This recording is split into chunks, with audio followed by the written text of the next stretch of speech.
No, never heard of that. Hey, look, it's Chris.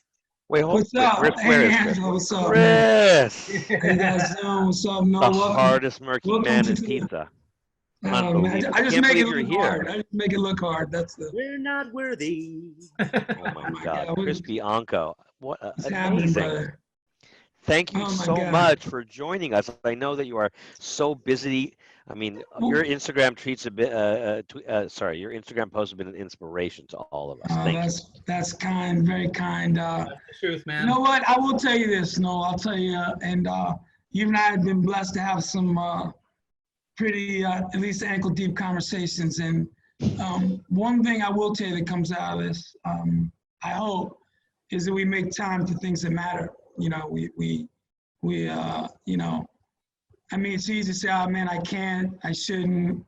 And all of a sudden, you know, I hope that at the end of the day, we kind of maybe reboot some things that, you know, we don't have time for, and then we're watching Gilligan's Island reruns, and, you know, instead of maybe just spending a few minutes with people that can, you can incubate a thought that maybe helps make some positive change. So, yeah, man, it's a fucking crazy, yeah, new territory. You know, as you guys know, I mean, takeout wasn't really, you know, our thing. I mean, you know, for years, you know, 20 plus years, we never did it. You know, I was always freaked out about the first time you had pizza, you know, if they were to take out, it's in a box. They wouldn't pick up the, you know, they picked up the laundry, and then they had it 4 hours later. They said, nah, I had it, no big deal. You know, now, you know, we're left with, well, what do we do now? I mean, how can we get it to people, you know, that it has the same integrity? We're still trying to feed people with limited staff, with limited openings, while our whole industry's bleeding out money. So it's Yeah. Anyway, I'm here for you, Noel. I'm here for the rest of the people. You tell me what, I'll answer anything, whatever. Well, it's a good question. So thank you for coming, Chris. And so here's the model. I mean, this is our first day, right? And Yeah, so man. all we're trying to do is, there's a tradition in the pizza business of this thing called the Pizza Expo, right? And every year, lots of people gather. I started coming about 10 years ago. As far as I know, you never came till 2-3 years ago, but Yeah, you know, that was my first one. I don't go. It's your fault. I know it is my fault. It's my fault. Honestly, I don't go for the pizza. I go for the relationships, right? Because Yeah.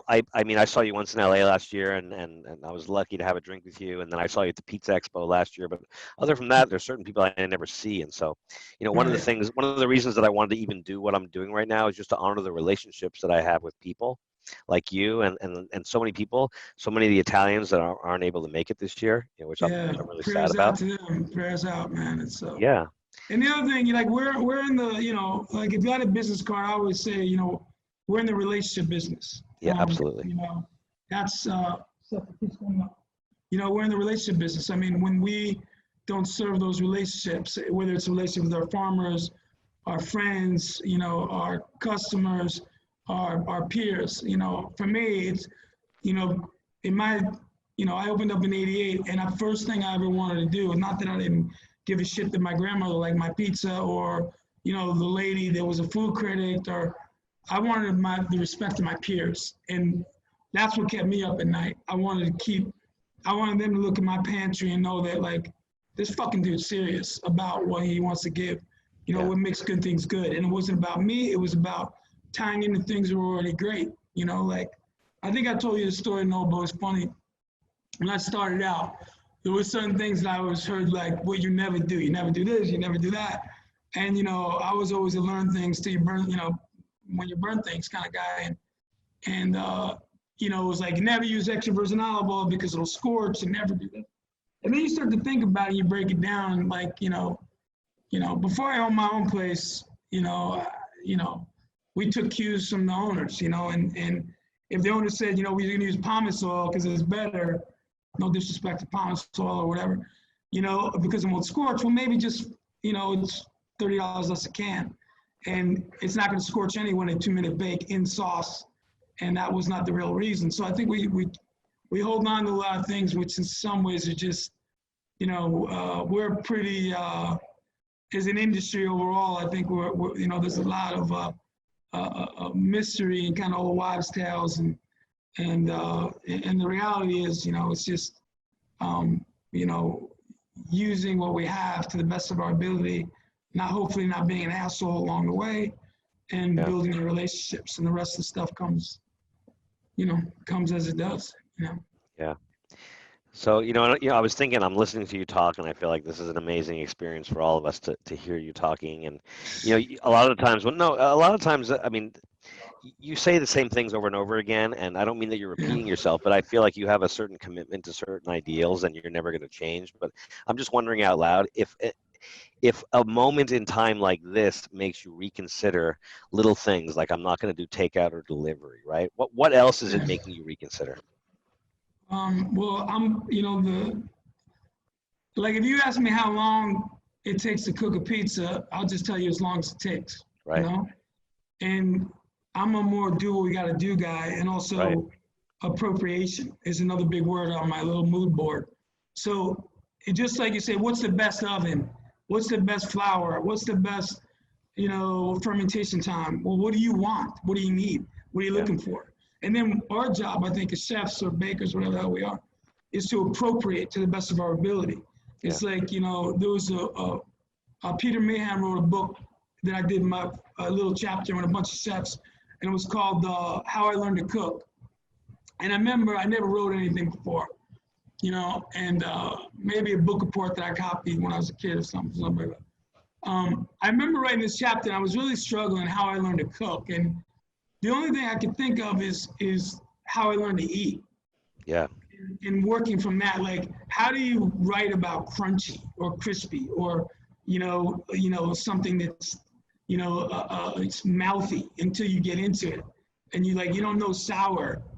I would say, you never won until you lost. So you don't know salty until, sweet. So I think part of this whole experiment, what are we going to do? Well, we're going to all open takeout. Well, people are going to be, I don't want to go on one of my rants now, but part of this thing is we need to prepare for the world that we end up with. And a lot of the world I know that I lived in the last 4 or 5 years was, teetering on fucking chaos. And chaos, what I mean by that is unkindness and, everything was out of whack. I mean, rents of space and archaic systems where, you're 2 beers in, like, Noel, you and I have talked about it before, about like, oh, I want to open up a place, and I thought you were busy, and your restaurants are doing this, but how much are we really keeping? Like, would we be just getting a job, in a hotel, cashing a check and getting maybe insurance, instead of risking everything in all my restaurants are week to week. There's no like sitting on, I'm a tiny little company. Like we open other restaurants because we have people that are ready to be promoted or to grow, and we need to create more revenue because the margins are so thin. And you guys know what I mean. When you want to do good things, the only thing that's going to separate it is using good things. And those good things, and you want to have a good space, and you want to use good equipment. All those fucking things cost a lot of money. So how do we now in the future equate deals where some real estate guy's trying to nick your sous chef and give him a fucking space so they can water down the market with the pizza that looks kind of like, it isn't just about making pizza, all this shit. It's about building our relationships, doing something that is appropriate, and understanding whether it's a neighborhood or a customer in that moment needs. And are we the ones to, deliver that, and I think a lot of times I'll call people, hey man, this ain't good for me, brother, but this would be fucking perfect for you or whatever. And I think those things are what will push us forward. And anyway, what do I know? I mean, I don't know. Well, you know a lot. You're a good sounding board, and I think a lot of people rely on you because you're a rock in a changing time, I was talking yesterday with Jim Leahy, and he's going to come by tomorrow, and he's going to do I've never met him before, but we were talking yesterday because it looks like Evan Funky, who's supposed to be here, is going to be stuck in his pizzeria. Sorry, at his restaurant making pizza, right? That's a big thing. That's a big part of what he's doing. And Jim and I had an interesting conversation. I was asking him what he wanted to talk about, and he was using words like holistic entrepreneurship, right? He was getting really deep. He was talking about Elizabeth Kubler-Ross on death and dying and what phase we're in, right? What step we're on. And then I said, well, I mean, it was a really deep conversation. And the thing is, like, the Pizza Expo is usually about like sausage or pepperoni, right? Double zero or high gluten. But really, the kinds of conversations we're having right now is actually what I was hoping that the conversations we would have. And I said to Jim, like, all right, man, this is some really deep shit. Like, how do we break it down for people so we can get people to show up and have the conversation that I really want to have? And he said, all right, there's a Rufus Wainwright song, and it's called How to Unfollow the Rules. And I was like, wow, that's so beautiful. I can't believe we're talking about pizza, but we're talking about such beautiful concepts, right? Well, pizza, man, pizza is just, it is a metaphor of the best of intentions of miracles from rain down, Yeah. And, you mentioned Evan Funky and Jim Lay. It was funny because, I've been doing this YouTube thing, and two of the last three things I posted, one was about Jim's book. And one was about, I noticed that. With my kids, I've been trying to obviously cut my time at the restaurants down in half.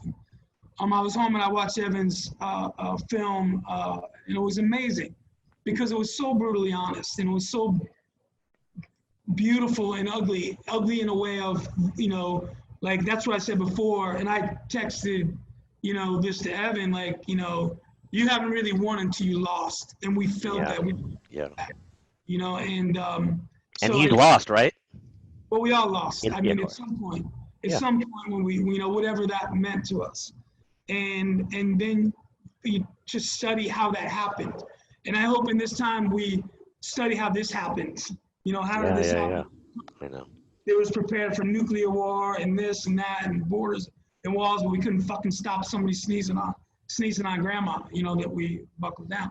Those are questions for smarter people. But a guy like Jim Lay, I'll tell you, man, he's one of my dear friends in this industry. And, I've been blessed to have some very deep conversations about a lot of crazy shit with Jim. And he's crazy beautiful. And this will be good, I think. Because we're at a time where, people, if they're different than you, they suck. Well, Jim and I are completely different bakers, he's a very kind of like my brother Marco, very technical, temperature, weigh every fucking thing. And I was more always about, well, let's just see. Let's just use ice water. Let's do this. Let's do that. And Jim was a hybrid of using technique from his, he was a sculptor. He went to Italy to study clay. So he took a really approach that was like, even with, this is just my opinion of Jim. Took something that was, he could really take from the earth itself, harness it into something beautiful. He just extended it, now made it edible. And he's a deep dude, man. He has a lot of answers to a lot of interesting questions. Yeah. But, holistic is a great, again, another word to put on our mood board. Like, obviously we're in the emergency room right now. Yeah. And what I mean by that is, there's things right now, whether it's running takeout or fucking delivering cocktails that we're not gonna be able to deliver in a few months, not sustainable business plans, but what will be left with, if anything? How many of my restaurants or your restaurants will survive this? And then what do we do? Do we look at our landlords and say, hey man, you know what? I'm looking at the last 20 fucking years and you got a nice house and dude, I'm still renting or whatever, if that's the case. So I think there's always opportunities for dialogue and, maybe to the, you can say something as shitty as you want. I'll fucking guarantee you I won't block you, to me. I'll bring it. I'll fucking talk about anything. And just because I want to hear the perspective, I don't need to be right. I want to understand, how I make you feel, and I want you to understand how you make me feel. And I do that with food. I do that with people. I mean, I don't fucking want to be in a blind tasting. I don't want to be in a fucking stupid ass show. They got to cook something in 30 seconds. See what's fucking awesome. For me, waste of times. They take us to different places. Food, take it as long as you want. Who gives a shit? Get there, like cook things because you love them. Find the reason you want to do it. You flunked out of school, nothing left, you got a job. That's cool. Or this was your passion. That's cool. But have it make sense in something that you're good with. And then just don't be an asshole. Be a good person, and then everything will make sense. Absolutely. Man, there's so much to talk about here. It's hard to know where to go next. There's a guy named Danny who owns a place in Philly. He's going to be following you, and nobody wants to follow you, right? Oh, yeah, He's got a place called Angelos Pizzeria. Oh, beautiful. Met Danny before? I haven't. I heard of it, but I love the name already. He's really something. Philly together and sign me up, bro.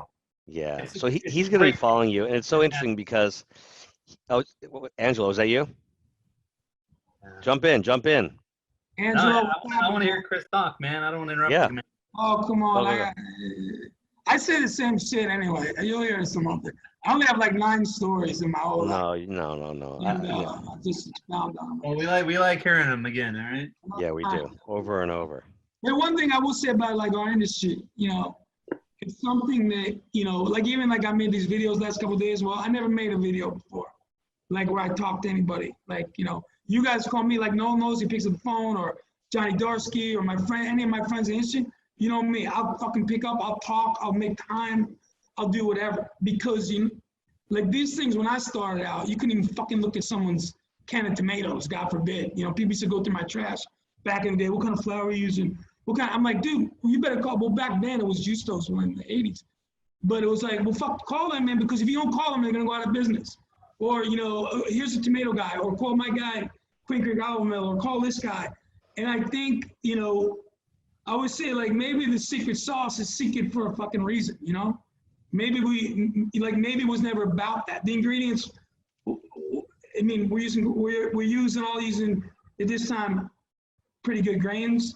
Fermentation times are varying, but in a window, it all looks the same. The grandma slice all look pretty good. So what's going to separate us? What separates us is I want to come to your house. Angelo, I'm going to come to your house. I'm in Philly. I'm going to come and see you. But that's what I want to go. When you come to my mother's house, or I go to your mother's house, I submit. And I think that's something we can spend a lot of time on. It's not emulating so much. I'm fucking inspired every day by so many young chefs, old chefs, dead people. I'm inspired daily. But when I'm in someone's restaurant, I'm sitting in front of another plate. I don't got to start tweeting about what it's like, or, and also maybe I was there on a bad day. I know I have bad days. I don't know about you guys, but I have bad days. So I want to look at the arc of someone's work. Now, like my 32 years in business, I've burnt a few pizzas. I try not to ever send them out. Or no matter what, like in August, we have a lot of difficulty in fermentation. It's just the heat. It's no matter how long I bulk, chill it, you're like, it's really, when temperature's 115, it's a challenge. So, on one of those days, you might be here and I wasn't able to control it, or my team, and the stars didn't align. So understanding that, where I'm not ready to confirm or deny anything except being in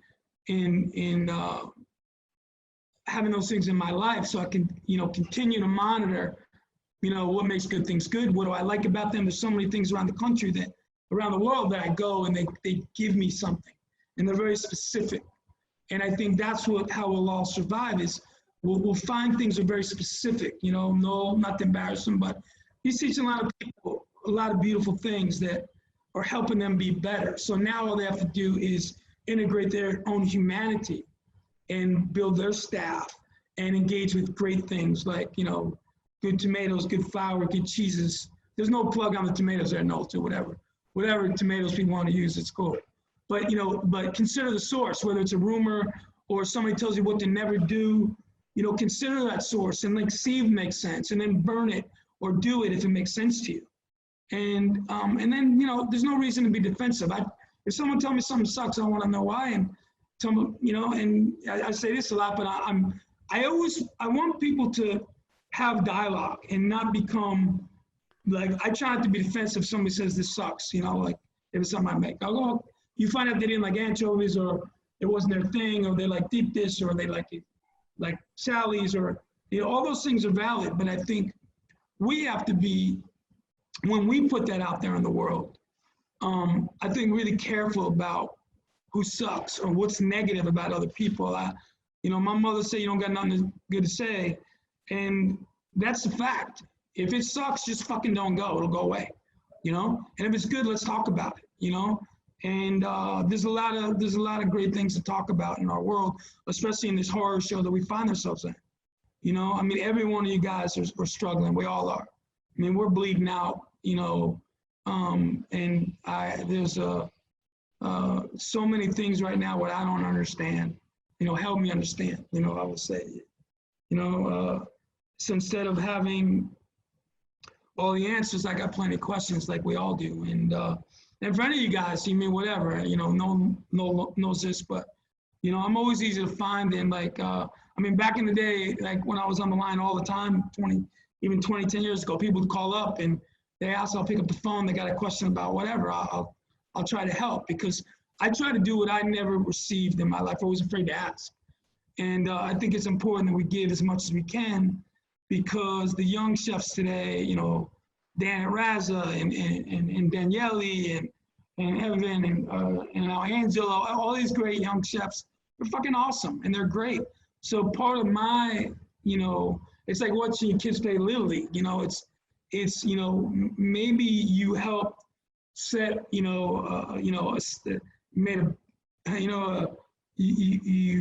gave them a tip on a stance, but they have to put the bat on the ball, and they have to, push the game, continue to push forward. And I'm not dead yet. I'm always pushing. I mean, I'm getting twisted in that way. I question everything that I did yesterday, and today, I want to get better. Like, I never did these, not since I was a kid at Aldo's Pizzeria in Austin, New York, did big New York pies, but since we had to do takeout, we've been rattling out big New York pies. I just hooked up had an old Marcel oven. We just hooked up.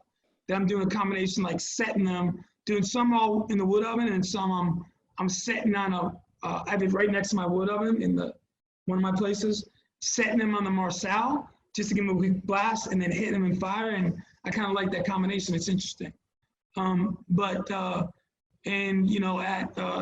whatever I'm doing, like 16 ounces or whatever, 18-inch pizza, 16 ounces, it's going to hold up in that 20-minute ride, where maybe my pizza, it'll still hold up, but it'll still be fine. It'll be fine. But how can we make things optimum, during this time? What's going to carry? So anyway, no, you're going to edit all this shit so I don't sound fucking ridiculous, right? Well, yes, but you're actually going live right now, and the 100 and some odd people that are watching you are getting unedited Chris, and then we're gonna edit. No, Chris. Usually there's people commenting and asking questions. Everyone's just straight up involved right now, man. Listening to you. Great. Yeah. That's and then, like I said, it's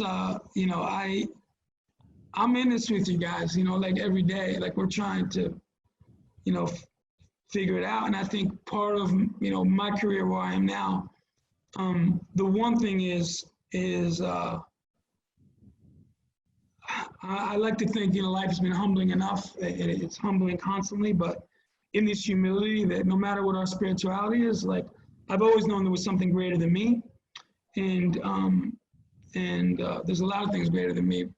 And I think now we have a pretty good perspective of that. Starting with our families, the people we love, our peers, our customers, and then how do we fit into it? And it's just, it is the connection that I do have to a lot of my friends in this industry has been something that it helps me get through a lot of days. I mean, I'll tell you, I get a lot of calls from friends when I'm down, and Mark Vetri and say Johnny Darsky, or the long list of people where we can be vulnerable. And I think vulnerability in our world, just like our dough, is incredibly vulnerable. Like my brother, one of my favorite pizza books is Mastering Pizza. I love it. I think it's so technical and great. you know, my book's a little starter kit for pizza, but it was kind of like, you know, pizza, pasta, and other things I like. That's what it is. But, you know, the irony of that was, like, for me personally, I know I've never mastered a pizza ever. We're in an equal relationship. I know if, you know, I don't, you know, acknowledge that whether my oven temp or fermentation time or any flour will do, or it doesn't matter, what everything doesn't matter, you know, the cause and the effects of the decisions are going to leave us with, you know, a new reality. So I think talking to our friends when we're struggling, when we're honest enough to say, hey man, I need some help. Fuck man, this just isn't working for me, or I just can't hammer out, you know, 400 pizzas a day. You know, when I was tweeting 4 in my house and they all look perfect and everybody said I should open a restaurant, but it ain't just happening. Everybody's fucking screaming at me. And, you know, number 280 through 320 was, you know, we pushed it hard and they were too tight. And, you know, these are things that we, you know, that we need to understand how to get through, and it happens to all of us. So, you know, whatever our struggles are, you know, talk to people about it, because they're not unique, man. We all fucking, you know, we all struggle with it, man. There's, you know, like I said, I've you know, yeah, I've been up a lot of nights, you know, wondering about a lot of things, and then someone can help me in 2 seconds when I'm just confident enough to ask a question, and then maybe vice versa. Maybe that happens that way. But what else, Noel? What do you think, man? How can I help? What can I do for you? Can I say something real quick? You know, Yeah. I was lucky enough when I opened up in Los Gatos, Oak and Ryan. I was lucky enough to have Rob DiNapoli. He's from there. He's based there.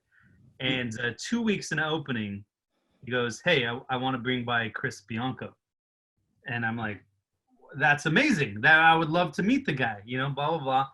He comes by, we talk. He comes in the kitchen during service. We're just talking, and that's one thing you said, Chris. Where you're like, "Hey, here's in my eyes like a pizza idol, you know." And one thing you said was like, "Give me a call if you have any questions. Call me." And I was like, "Wow, like okay, sure." And you know, I was hesitant at first, and sure enough, I had some questions for you, and you were there for me, man. So that's awesome. That was important for me. And what you just said now was just like, yeah, like throw the pride to the side, man. Like, I'm confused on this thing. Like, we're dealing with microorganisms here that are so temperamental, you know, like I don't think anyone has really mastered it. I think even bread bakers that have been around for 30 years, they're still struggling, and they still have things that upset them, you know, and it's good just to hear and talk to other people. Always. I think we should all be discussing and throwing our ideas and theories in a pot for each other, you know? So thanks, Chris. Thanks. Thank you, brother. I mean, a lot of people have my phone number. You guys are always welcome to call or give it to somebody that needs it. I'll usually answer, call you right back. But I think, yeah, that's our human. I mean, that's what separates us from a lot of animals on this planet. They just can't ring up and you know where the berries are. You know, if we're a bear or whatever the fuck. We you know through there's probably someone out there. This is a story I tell a lot, but too bad you guys gotta hear it again. I always imagined, like when I was younger, I in my mind, I would imagine myself, you know, whatever you're going through in your life, you feel, oh my God, no one knows. Like, imagine yourself in an airport. You're like, you got a layover in O'Hare and whatever, and you know your flight's 2 hours, so you're at the bar, and all of a sudden, you know you're 2 drinks in now, and all of a sudden the guy sitting next to you, his struggle is exactly the same as yours, or the woman from across the street waiting for a kid, or who's sick. And you know we're all, I mean, use every cliche, man, we're all so much more similar than we think. We're just some are just better at, I guess, hiding it or dealing with it than others. But you know, we live, we love, and die, and that's the shit we do in the middle is, I guess, what we can work hard to get better at. So, yeah, that's our human. I mean, that's what separates us from a lot of animals on this planet. They just can't ring up and you know where the berries are. You know, if we're a bear or whatever the fuck. We you know through I And anyway, if you guys got any questions, man, throw them at me. Whatever, I'll do it. Whatever. I don't know if there's ever any monitoring questions. I'm just curious, was there anybody for you that was like the Chris Bianco for you when you were coming up? Anybody who told it to you, like that I could call and stuff? Call, or that was there anybody, or was it just such a different time? It's just a different time. I mean, not maybe that they wouldn't if I had the balls to ask them, but yeah, I hate to ask people now for anything. I mean, I'm telling you guys yes, but I don't like, if I owe you $5, I'll stay up all night thinking about it. But I think it was a different era. Like now there was fucking social media, or how do we get a hold of somebody? We're getting the phone. Well, everybody's at work. If you want to see somebody, you ran into them, or you heard about the guy that at the restaurant. You didn't know them. You didn't do an event with them and see their family super cool and sweet and nice.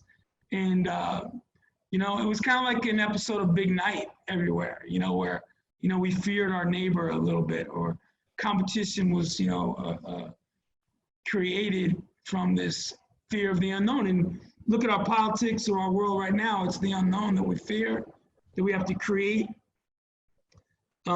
sometimes untruths just to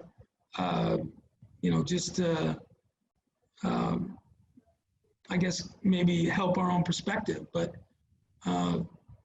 yeah, there was really nobody I could call. I mean, I had a lot of people that I fucking idolized, or maybe they weren't in this business, like musicians or bass players or jazz musicians, and people that study their craft, furniture makers.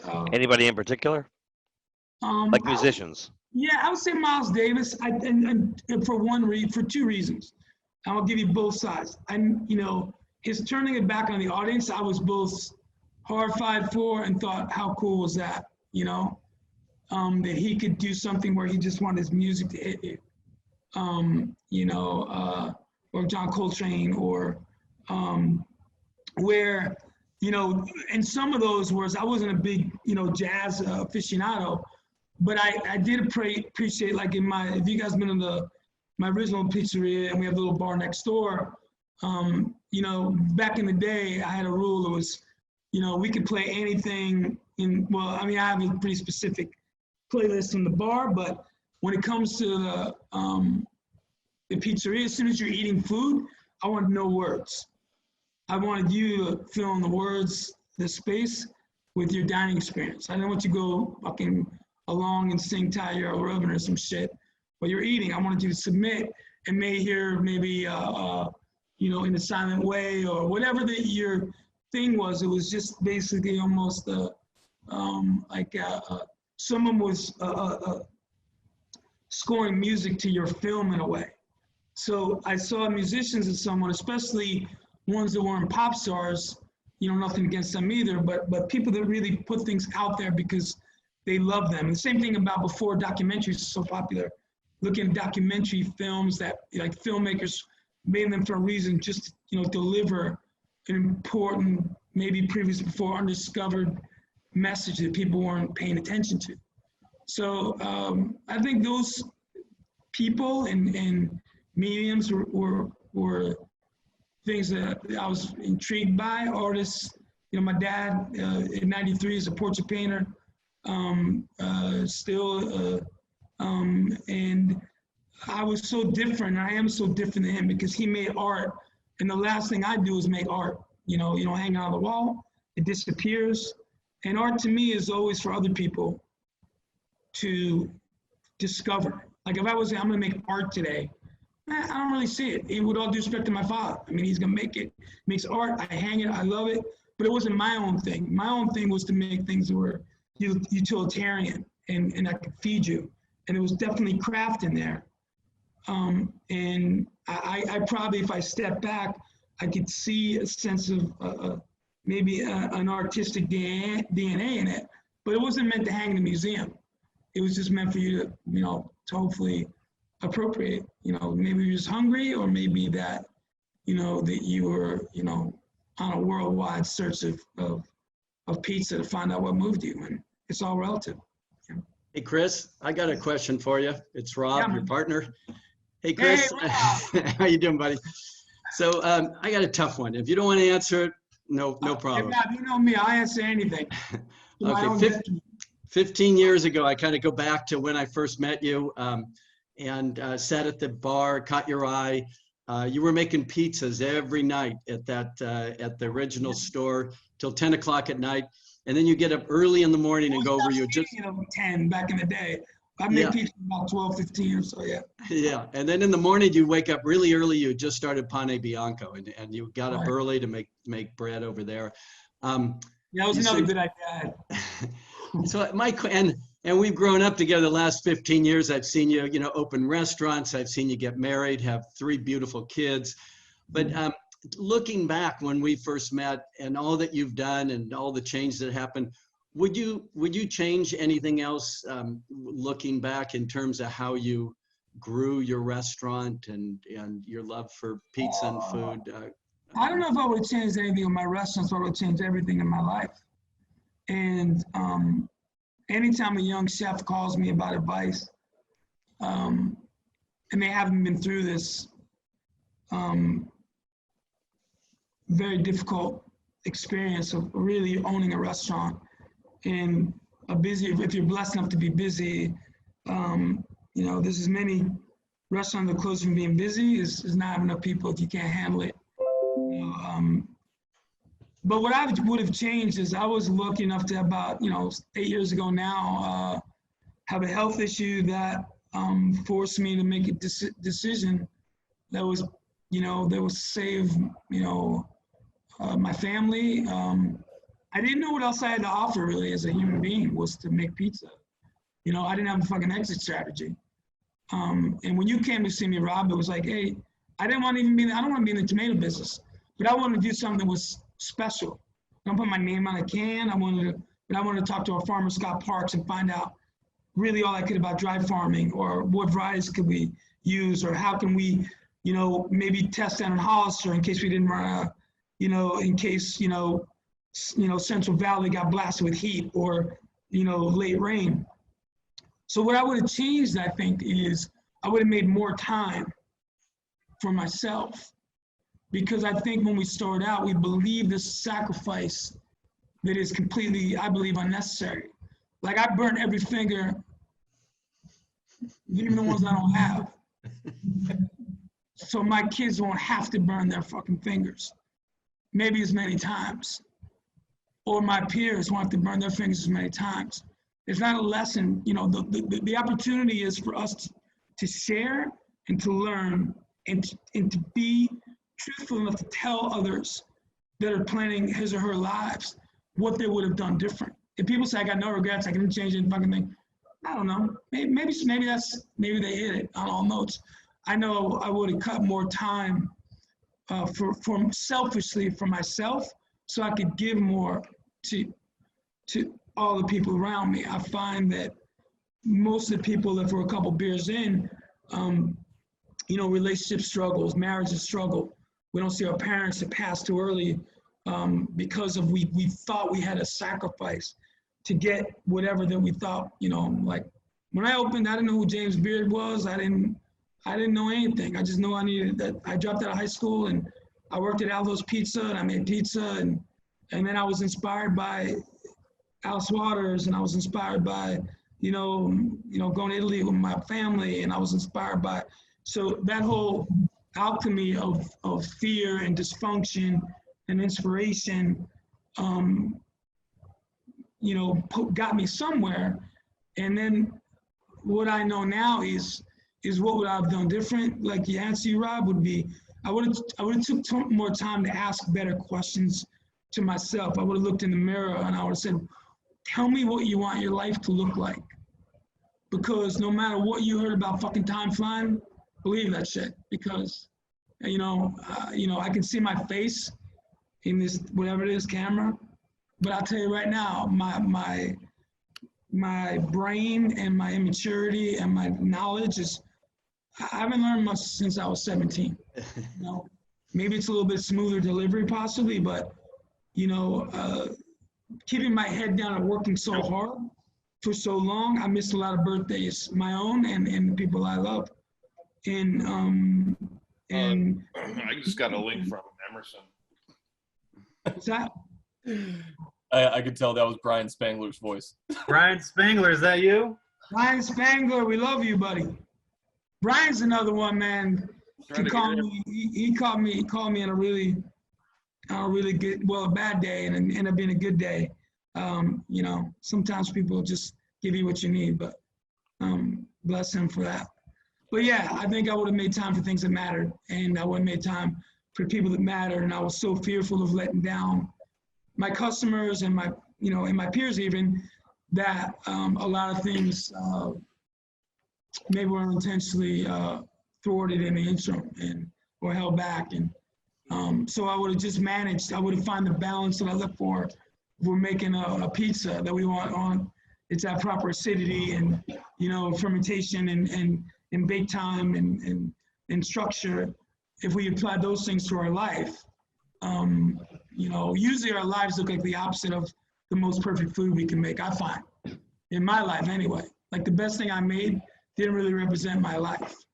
You know, I found like the most success that I had, or whatever perceived success, was probably the time that I started praying the hardest to help me figure it out. They were like, I still find myself in purchase of questioning things, and what do we do now?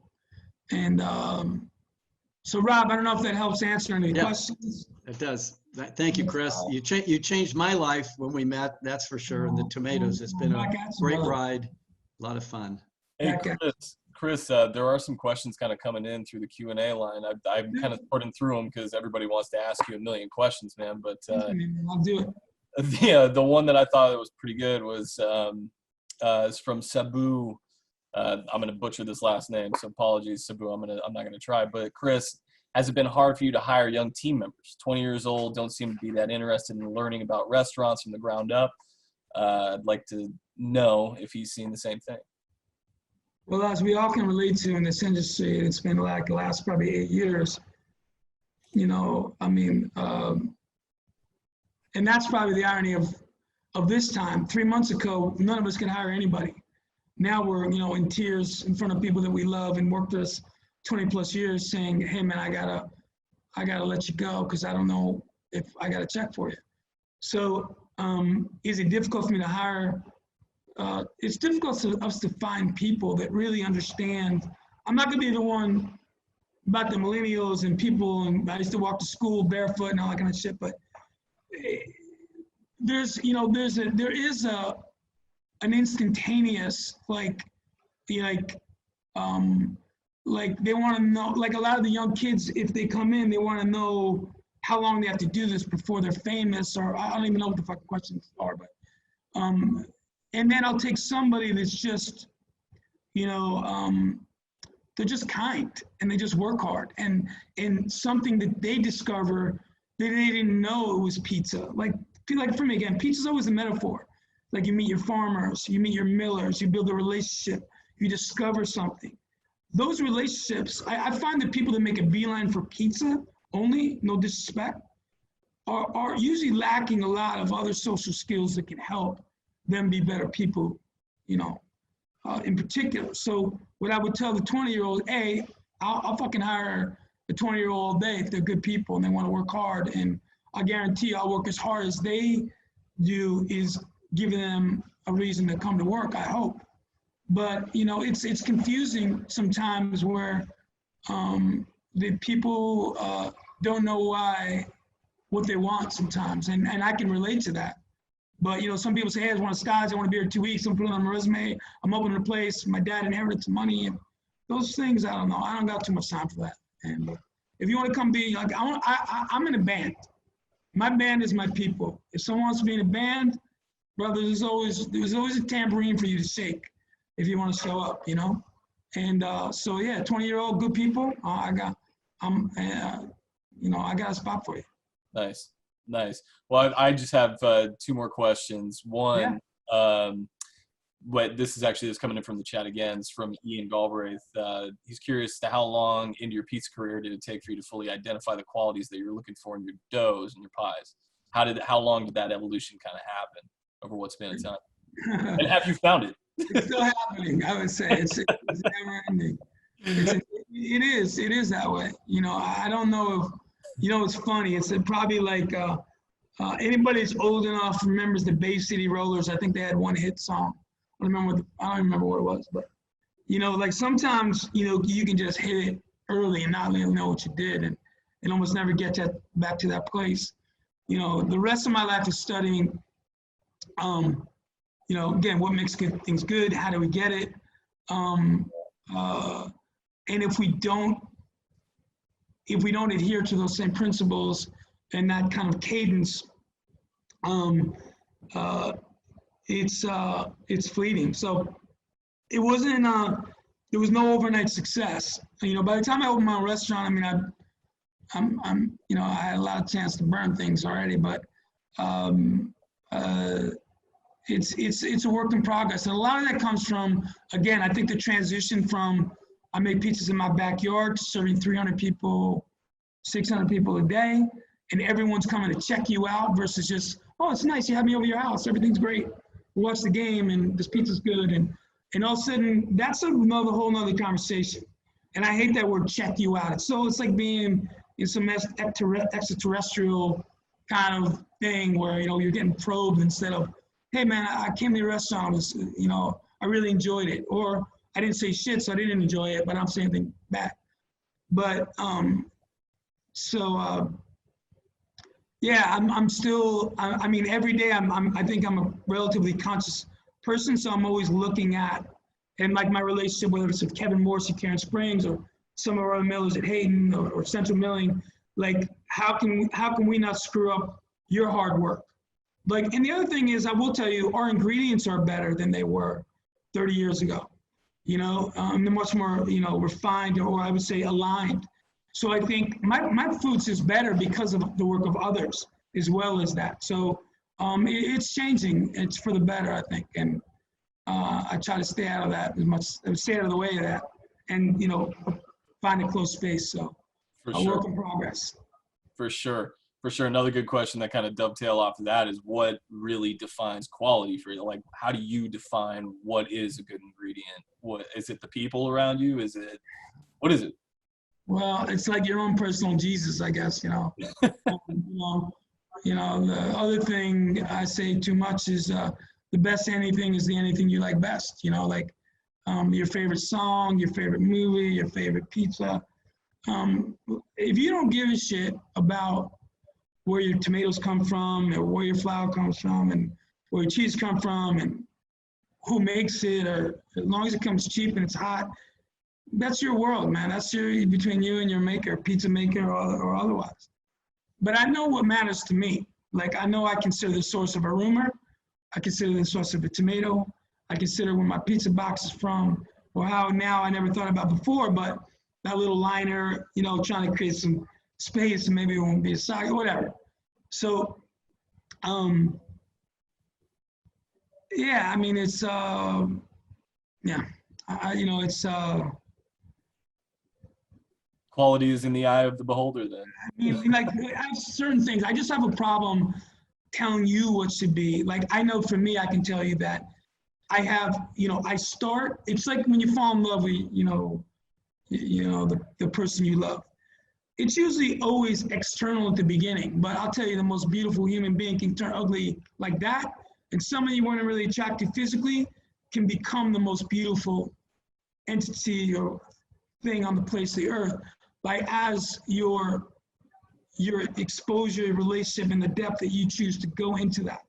So what I would say is, when I look at, you know, go down the Gila Bend like I was last week, and I saw a beautiful wheat field that's coming, and Kevin Morse was down, and he's excited about it.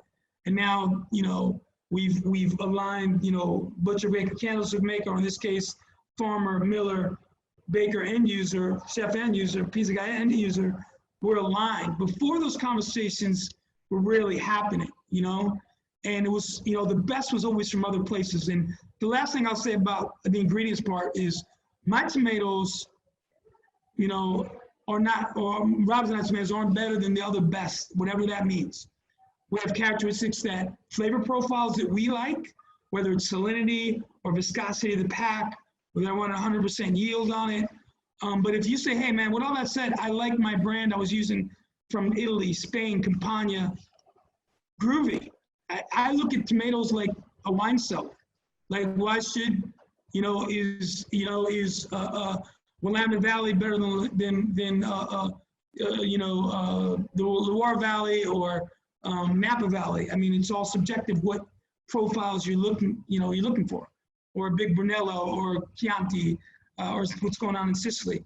Wine regions have their characteristics, tomatoes have their characteristics, flour has their characteristics. So when you are able to identify what you deem as quality and for what, it becomes easier to answer. You know what I'm saying? It becomes easier to these things matter to me, and I try not to screw those things up. That's my role. It's not screwing up.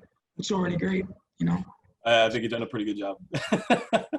Jury's out, brother. Jury's out still every day. Well, the one last thing that I saw that came on, which I'm going to think is hilarious, and Rob, you should probably jump back on because it pertains to you too, is I've heard the story a million times, but I love hearing it and I want to hear it from your side too, is how did you and my Uncle Rob meet? And how did you guys form a partnership? Wait, I should probably start that, and then Chris, you can finish. But I do want to say, I read that Chris had gotten the James Beard Award, and of course we had our family canned product conventional, good product.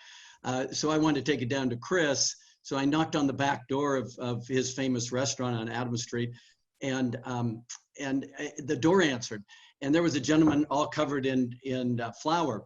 And I said, with my can, I was nervous, and I stuck it out in front of the gentleman. I said, here, this is my family's canned tomatoes. Would you take a look at it? And he goes, well, I will, but I'm not Chris Bianco. I'm Marco, his brother. And I said, and I was kind of relieved. And I said, well, Marco, would you show it to your brother, Chris? And he looked at me, he said, well, I'll show it to him, but he won't pay any attention to it. My brother's the type that wants to meet the person behind the can. He said, I suggest you come back tonight and meet him.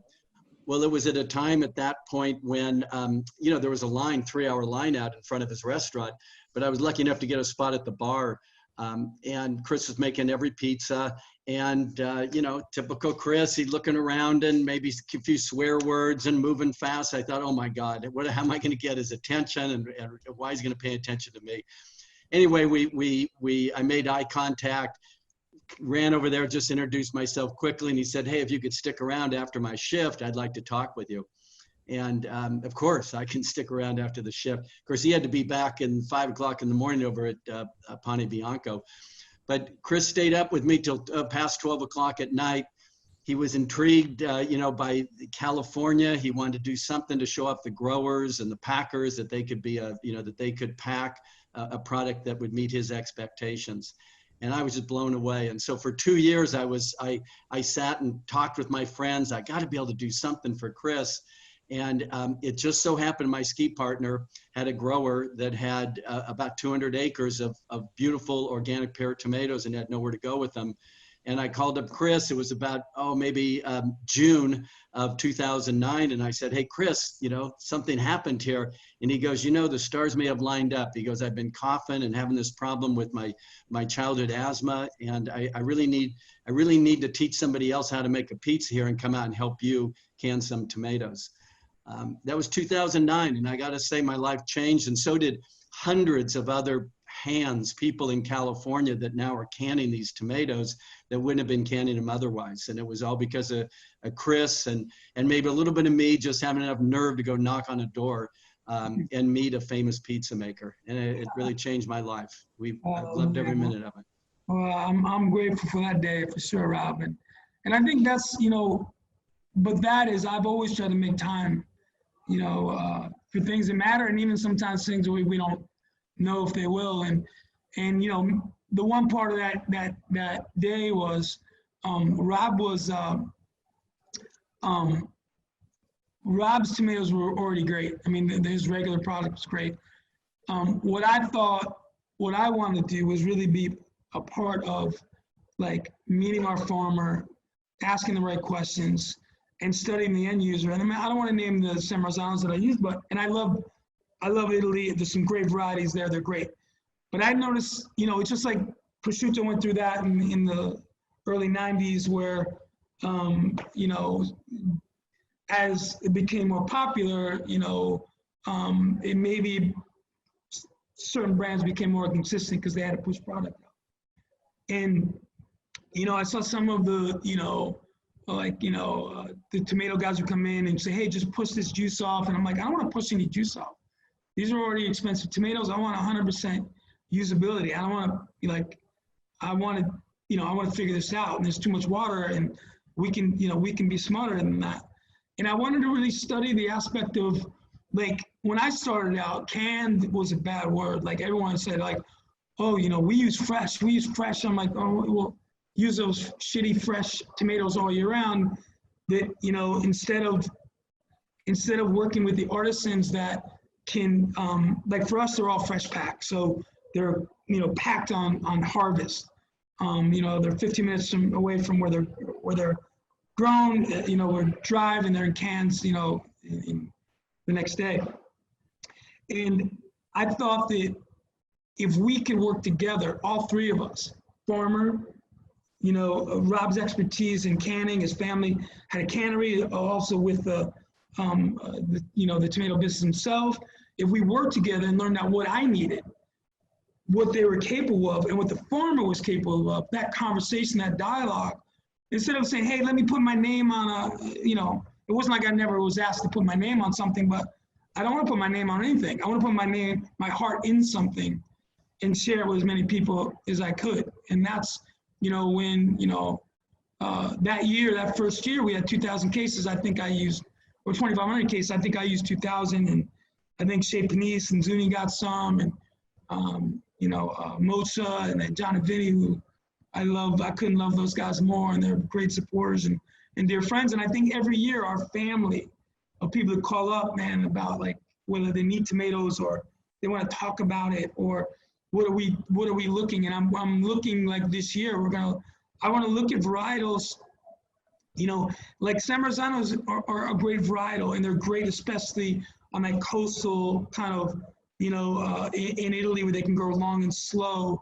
Well, in Central Valley, maybe we need a squattier, boxier ones, or even smaller, or, what will be the tomato as we go through the 1,700 varieties that we'll find it's kind of like olives. Like years ago, everyone went to Tuscany, and then they came back, and they went to Phoenix, and they tried to go Frantoio and Lucchino instead of going to Syria and Israel and whatever to find olives that would grow in this environment. So what we want to do is really match the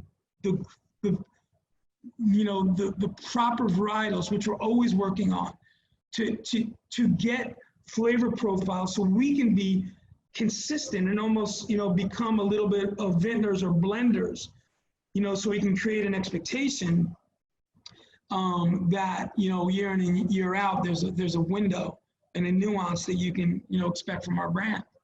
But it takes a village, and I'm so grateful for Rob and our partners and everybody to support us. And I'll guarantee you, man, it's no joke. I mean, this is something where our hearts and souls are in that, and to be in so many great kitchens and restaurants could make us as a team, or me personally, proud. And when I see that in someone's kitchen, I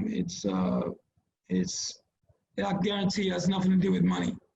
It has everything to do with, we're connecting something. If we can change the pantry that we inherited, even that much from where we came into this game, we're not curing cancer. We're not stopping the coronavirus. We don't have those skill sets. We're just trying to do something maybe to feed people that will have those skill sets, and then hopefully inspire some others along the way. So. Thank you, Chris. That was amazing. Unbelievable. Thank you so much. I know how busy you are, and I know how much you have invested in your own business, and the people around you. So thank you for spending this time with us. It's been really amazing. Under happier times, we'll see you on the other side of this. We'll get through this together. Whatever Absolutely. The landscape looks like, at least we'll eat well. We don't need much. There's good things about us all. We're a bunch of survivors. So anyway, I thank you guys so much, and thanks for putting up with me all these years, and I'll do all I can to you matter, and what you guys think of not just me, but our industry matters. And I'm definitely not a role model, but I've learned that, you know, there might be if there's one person that might heed your advice, you know, don't be negligent with it. And I try my best not to be. So anyway, God bless you guys. Stay healthy, and we're praying for you, your families, and your businesses. And, thank you very much. You're the best. Thank you. Thank you. Thank you. Thanks everyone for contributing. That was amazing.